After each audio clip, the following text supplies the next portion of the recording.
मुंगेर में 19 जुलाई को लोजपा रामविलास के राष्ट्रीय अध्यक्ष व केंद्रीय मंत्री चिराग पासवान का नव संकल्प सभा का आयोजन होने वाला है, जिसको लेकर प्रचार प्रसार के लिए लोजपा रामविलास के कई बड़े नेता और कार्यकर्ताओं का मुंगेर दौरा शुरू हो चुका है। इसी कड़ी में जमुई के सांसद अरुण भारती मुंगेर पहुंचे और हरे इंटरनेशनल में आयोजित कार्यक्रम में चिराग पासवान की मुंगेर आने की जानकारी दी और कार्यकर्ताओं से मिल रणनीति तैयार की। वहीं सर्किट हाउस में आयोजित पत्रकार सम्मेलन के दौरान अरुण भारती ने कहा कि उनकी पार्टी 243 सीटों पर लड़ने को तैयार है। फिलहाल एनडीए गठबंधन में सीट शेयरिंग की बात चल रही है। सीट शेयरिंग के बाद चिराग पासवान के सामान्य सीट से चुनाव लड़ेंगे, इसकी सर्वे की जा रही है। जनता का अपार जन समर्थन मिल रहा है, इसी से विपक्षी में बौखलाहट है, उनको हार सामने नजर आ रही है। यही कारण है कि चिराग पासवान की हत्या बम से कराने की बात कर रहे हैं। जंगल राज को पुनः लाने का प्रयास किया जा रहा है। यह केवल एक व्यक्ति पर हमला नहीं, बल्कि लोकतंत्र के बहुजन नेतृत्व पर हमला है।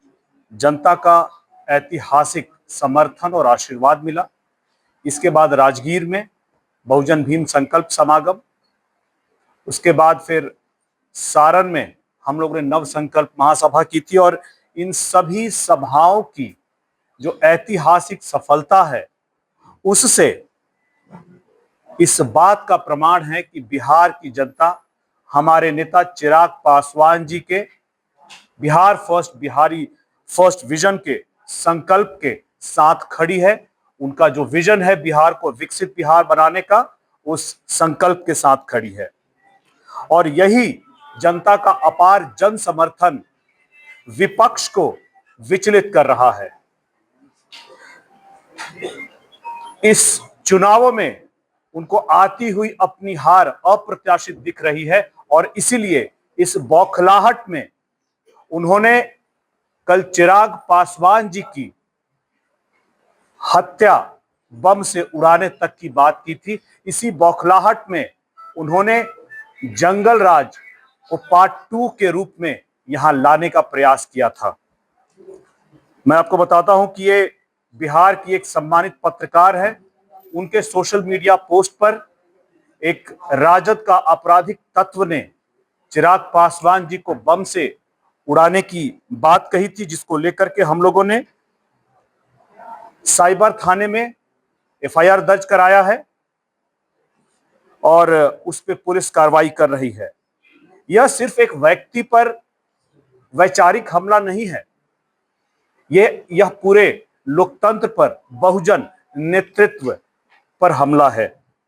प्रशांत किशोर पर कटाक्ष करते हुए उन्होंने कहा कि उन्होंने जो चिराग पासवान ने बिहार के लिए कोई काम नहीं किया वाला बयान दिया है, उन्होंने यह बयान उस समय दिया होगा जब उनके पास इसको लेकर कोई डेटा नहीं होगा या कोई जानकारी नहीं होगी। चिराग पासवान के बिहार फर्स्ट, बिहारी फर्स्ट का नारा वो धरातल पर उतारने के लिए काम कर रहे हैं।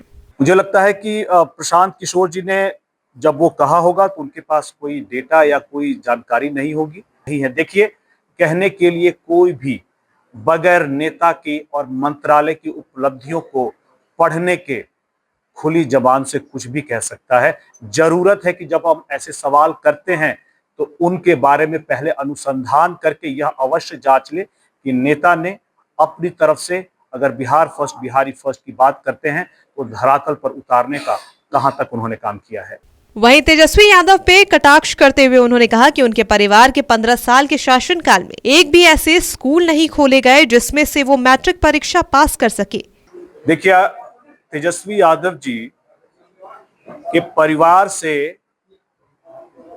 15 साल तक मुख्यमंत्री रहे और फिर भी वो परिवार एक ऐसा स्कूल बिहार में नहीं बना पाया जहां से तेजस्वी जी मैट्रिक पास कर सके। मुंगेर से इम्तियाज के साथ कोयलांचल लाइव डेस्क।